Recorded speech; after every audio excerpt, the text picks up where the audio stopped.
Welcome back to the channel. Welcome back to another day of trading. This is our pre-market analysis for July 12th, Tuesday, July 12th, 2022. This is Trading Futures Live. My name is George. That's Franco over there. Let's go ahead and get right into it. If we look at the news today, I changed up my calendar a little bit, just showing you guys the U.S. News. We don't really have much in the way of news today. Tomorrow will be tomorrow and Thursday are really the big news on the week. Well, Wednesday, Thursday, and Friday. We have CPI tomorrow, PPI on Thursday, and core retail sales on Friday. So, not to mention, we also have earnings season coming up. So the market's trying to brace for that as well. And so, and then at the end of the month, we have the Fed funds rate again. That's the last week in July. So, but hoping for some movement later on this week in the next 3 days. I'm not looking for huge moves necessarily today. If we go ahead and take a look at the markets overnight, we've got the four indexes here to the left. The four major indexes here to the left. They are all below yesterday's close except for the NQ. The NQ is up. They did all open down and then chopped around most of the overnight, but have recovered in the last hour and a half, since about 7:30. They've recovered some, but not much. The only one that's in positive territory, again, is the NQ. With most of the markets down, we've got the VIX gapping up thus far. Gold is flat, although I did hear about gold hitting its death cross, and it's either coming up or in the last day or two. That would be all the EMAs crossing downwards on the daily chart. So interested to see how that works out. Crude is down.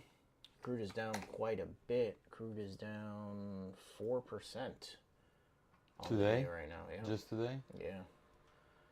And the dollar's pulled back some. It kept going up in the overnight session, but since the London session has pulled back yesterday, that thing just went straight up pretty much the entire day. And so we'll see if we get any pullback on that. If we go ahead and take a look at the charts, this is the ES on a weekly, our higher time frame. Still very bearish on the higher time frame, lower lows and lower highs.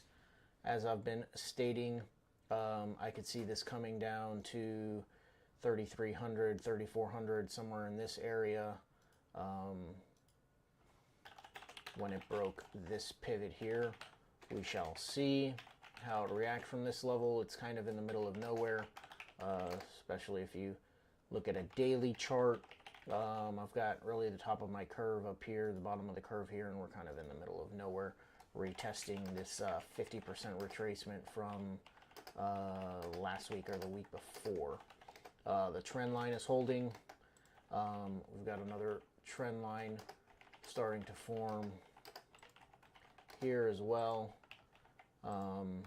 And so, again, we're kind of in the middle of nowhere right now on the daily. And if we go ahead and take a look at the 30-minute, again, we opened and came down and have recovered some in the meantime. And so I've got some resistance that we're nearing. And then I basically have the overnight high as another level. So my two nearest resistance levels are basically the lows from yesterday and then the overnight high.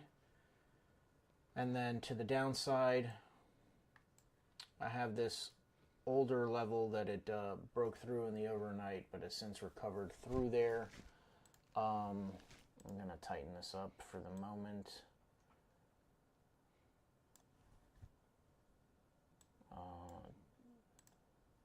I'm going to have that as my initial support level, and then the overnight low, which is another zone that I had that it came and tapped in the overnight, and it's a support level from a few days back as well. So those are the levels I'm looking at right now, and as usual, if we break above, I'll be looking for confirmation from the internals to take it long. But if we show signs of rejection, I'm going to try and get short. Same thing to the downside. But if we start to see signs of rejection, I'll be trying to take it long. That plan worked out for me yesterday. We did break down from the zone here. Let's go to a smaller time frame. Let's go check out yesterday on the smaller time frame.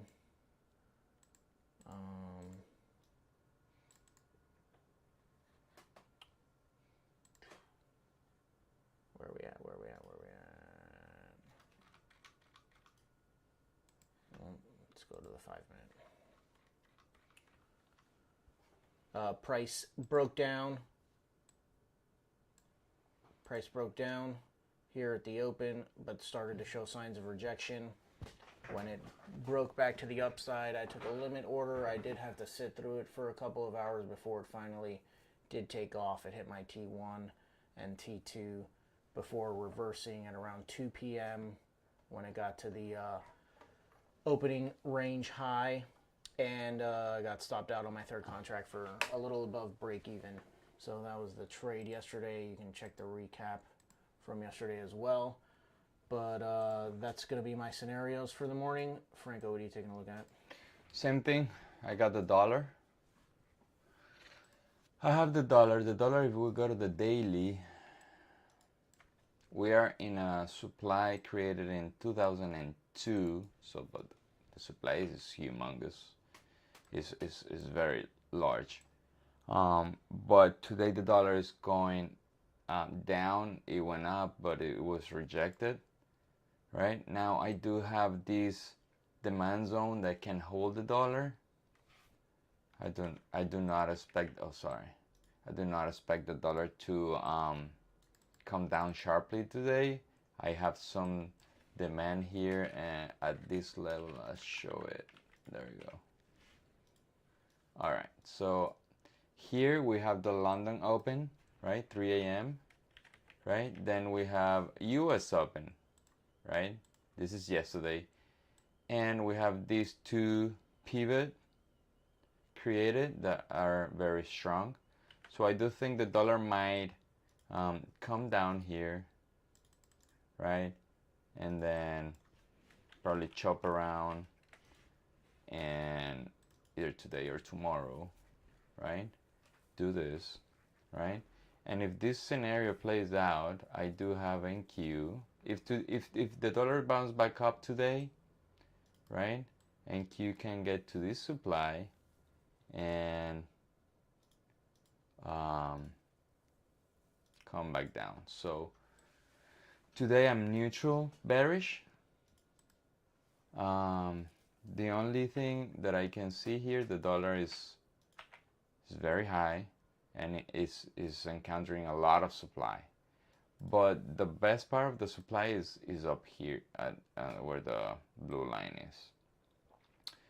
But for now, I'll wait for the dollar to come back in. I will try to play shorts in the stock market.